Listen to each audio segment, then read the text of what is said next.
One way of defining the 6 trigonometric functions is as ratios of sides of a right triangle. So got my right triangle here ready to go. Let's talk about naming triangle parts. I'm going to name my right angle C. The side across from it, I'm going to name little c. Little c, the side across from the right angle, is the hypotenuse. That may ring a bell from maybe past conversations about the Pythagorean theorem, which still applies.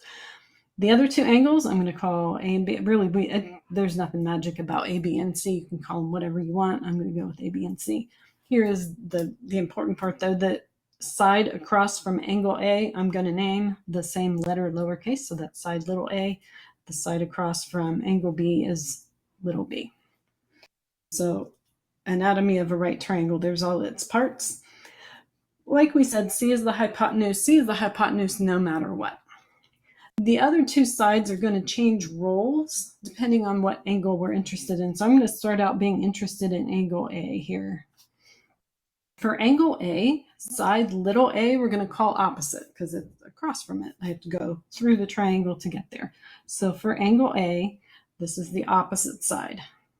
For angle A, side little b is next to it. It forms part of angle A. We're going to call that the adjacent side. So opposite and adjacent. The hypotenuse is always the hypotenuse. The opposite and the adjacent sides are going to change role depending upon which angle we're interested in, but we're set up for angle A right now. So 6 trig functions. Here's the first one. This is the sine. Make no mistake, it is sine. We talk about sin in church. We talk about sine in math class. So the sine of angle A. And there's the next thing. I have to say the sine of what? What's the sine is a question for the bar. What's the sine of angle A is a question for math class. So sine of A is the ratio of its opposite side to the hypotenuse. Next, cosine. Cosine of an angle is its adjacent side to the hypotenuse.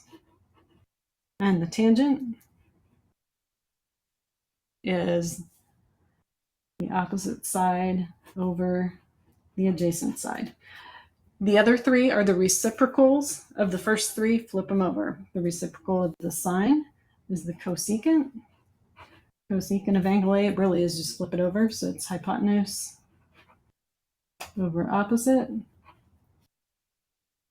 The secant is the hypotenuse over the adjacent. And the tangent, we already have the tangent. The cotangent of angle A is adjacent over opposite. So there's only 3 sides, but we got 6 ways we can put them together.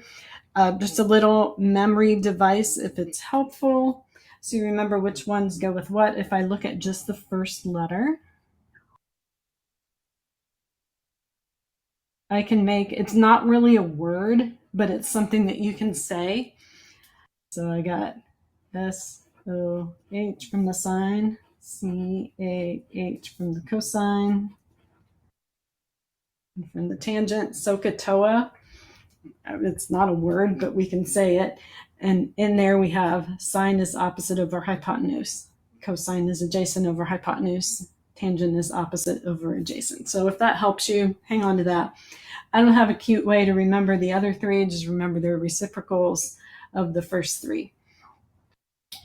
If I want to look at angle B instead of angle A, so now I'm interested in angle B. C is still the hypotenuse. It's the side that's across from the right angle. That never changes.